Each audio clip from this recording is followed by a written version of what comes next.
Are you listening? Damn. Welcome to another episode of the Nerf Report. My name is Bryant Chappel. If it's your first time here, welcome. Thank you so much for watching. The show is extremely simple. Every single week, we take all of the week's gaming news, we nerf it down into one show once a week for you, the audience. And of course, on this week's episode, Nintendo discusses a console-less future. And after years of staying together for the kids, Bungie has announced that they are parting ways with their publisher, Activision. But before we talk about any of that, here are your top headlines. Resident Evil, a game that has become synonymous with zombies and terrible movies. At me. I dare you. Well, with the launch of Resident Evil 2, the remake, being 12 days away, Capcom wanted to give undecided gamers the ability to get their hands on Resident Evil 2 early with One Shot the demo. In a tweet, Resident Evil said 30 minutes, one shot. The Resident Evil 2 one-shot demo is coming to the PlayStation 4, Xbox One, and Steam on January 11th. The one-shot demo gives gamers the ability to test out Resident Evil 2 with a 30-minute timer. You can die as much as your zombie-killing heart desires, but once your 30 minutes is over, your Resident Evil 2 demo is done. Epic Games, best known for their work on such titles like Fortnite, the Epic Games stores, the Unreal Engine, and their role in this extremely cringy episode of What Would You Do? Seriously, Ashton, can you please put the computer down? Oh, you just made me lose. Well, this week, Epic Games was given another illustrious accommodation, but this time by the Better Business Bureau, who gave Epic Games an F for poor business practices, which happens to be the lowest grade a business can achieve. Don't worry, Epic, I've got you covered. The F stands for Fortnite. Historically, the Better Business Bureau has handled dispute resolution for consumers and ranked businesses' responses to the complaints on their websites. According to the Better Business Bureau, 247 of 271 complaints from 2018 have gone unanswered by Epic, leading to a low score. The customers' complaints range from customer service issues, refund problems, or much larger security issues. Epic Games responded to the Better Business Bureau by saying, Epic Games is not affiliated with the Better Business Bureau and has redirected all player-submitted complaints from the Better Business Bureau to our player support staff. We encourage players with concerns about their accounts to reach out to us at www.epicgames.com. PlayStation's Spider-Man was back in the news this week when, during a live stream for Marvel's Fantastic Four week, it was revealed that something fantastic is coming to Marvel's Spider-Man real soon. I can't tell you anything more right now, but you'll want to keep an eye out for this. It's going to be amazing and fantastic. Fantastic. As in the Fantastic Four? Are the Fantastic Four coming to Spider-Man? Dear Ghost of Stan Lee, please let this be true. Now, nothing is confirmed, but the top leading rumors range from the bombastic Spider-Man suit to a full-on Spider-Man Fantastic Four story DLC expansion, to which I have to say, yes, please. PlayStation just wrapped up its latest DLC story arc with the City That Never Sleeps, and what better way to build upon the best-selling PlayStation exclusive of all time than by adding some web-slinging with the Human Torch. And finally, Soulja Boy. Just when you thought you had heard the last from our favorite rapper turned electronic knockoff salesman, surprise, he's back! And since I feared we would never be able to use this, it's time for a new segment that I like to call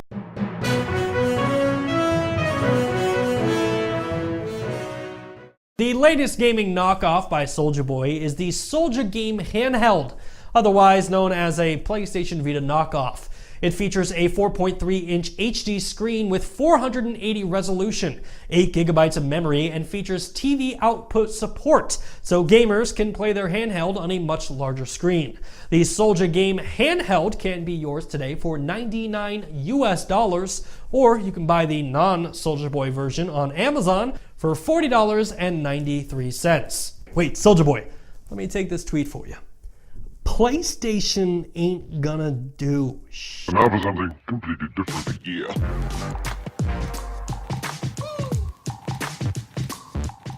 Bungie. This one studio has created some of the industry's biggest franchises. But just in case you need a refresher, here we go. Back in 1991 in Bellevue, Washington, Alex Seropen established Bungie after he had created Gnop, a freeware Pong clone for the Mac. Bungie was created in order for Alex to release Operation Desert Storm, a top-down tank shooter only available for the Macintosh. After the release of 10 other games, Bungie was acquired by Microsoft in 2000. Bungie's first release following the acquisition was Halo Combat Evolved in 2001, which went on to sell over 5 million copies in 3 years. Alright, fast forward 9 years, 5 Halo games, and over 40 million copies sold worldwide.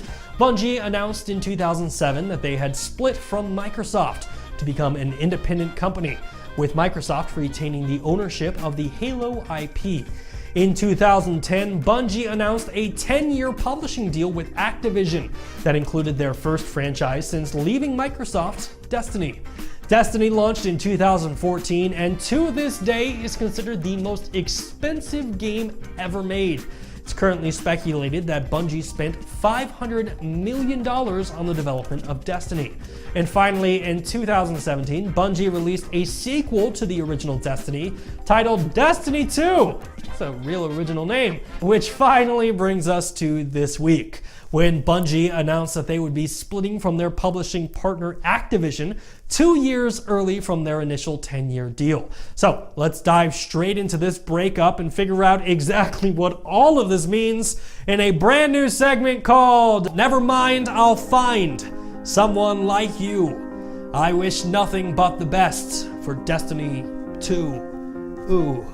Bungie announced in a blog post this week, when we first launched our partnership with Activision in 2010, the gaming industry was in a pretty different place. As an independent studio setting out to build a brand new experience, we wanted a partner willing to take a big leap of faith with us.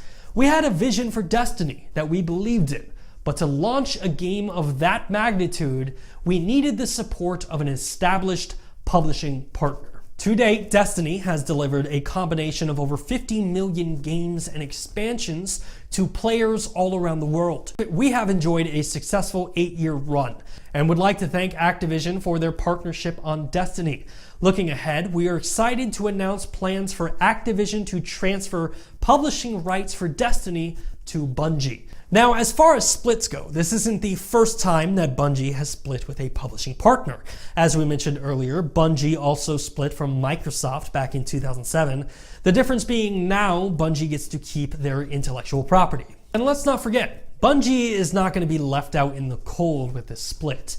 Back in 2017, Chinese gaming company NetEase had invested $100 million into Bungie.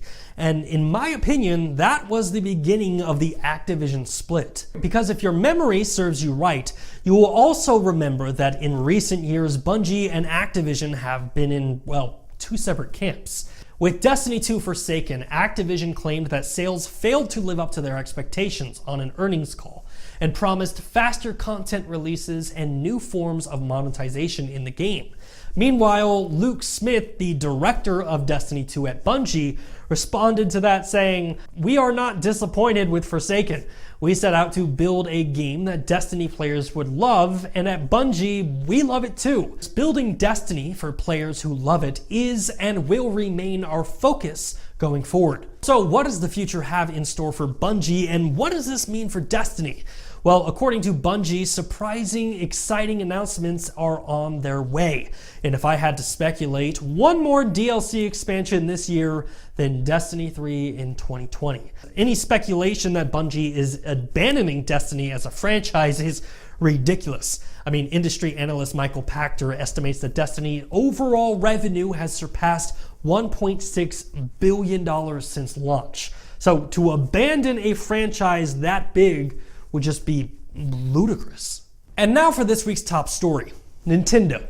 They are having a resurgence in popularity as of late, mostly due to the Nintendo Switch being a massive hit.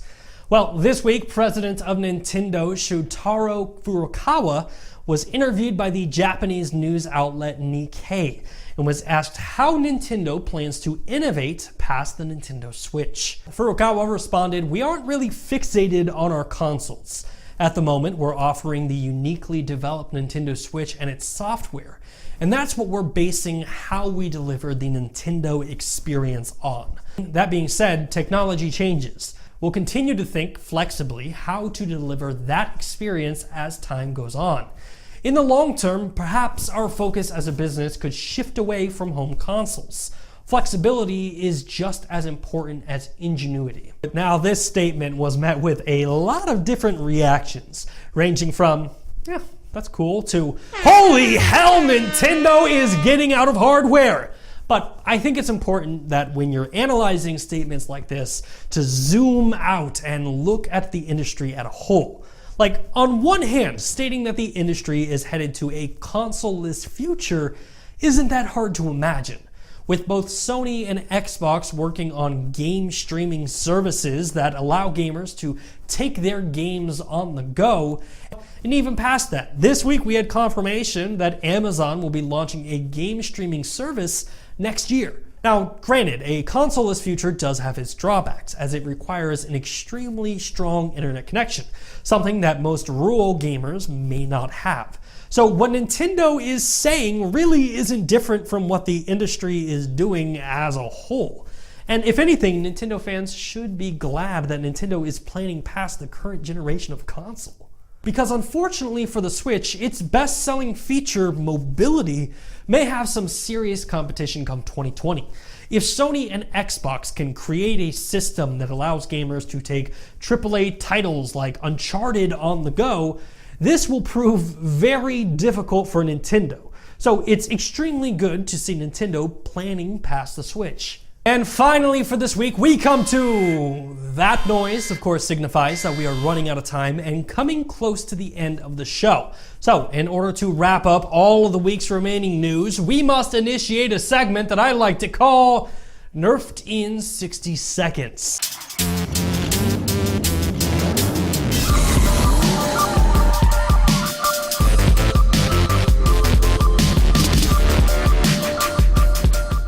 Every single week we have so much news to talk about and so little time to do it. So we take all of the week's remaining news, put 60 seconds on the clock and try to cover it as fast as humanly possible without running out of breath, passing out, or dying. Honestly, this is my favorite part of the show, but it also takes the most amount of takes. So with that in mind, let's put 60 seconds on the clock. Thunder noise! And go. The Division 2 is skipping Steam. Come release, Division 2 will be launching exclusively on the Epic Games Store for PC players. Somebody at Kansas City Royals Stadium got caught playing Mario Kart, which, hey, that's cool, but you know what would make that cooler? Fixed it. Now it's mega cool. PlayStation 4 has officially sold 90 million units worldwide. PlayerUnknown Battlegrounds has banned 30,000 players, which I haven't even checked yet. Hopefully I am not one of those.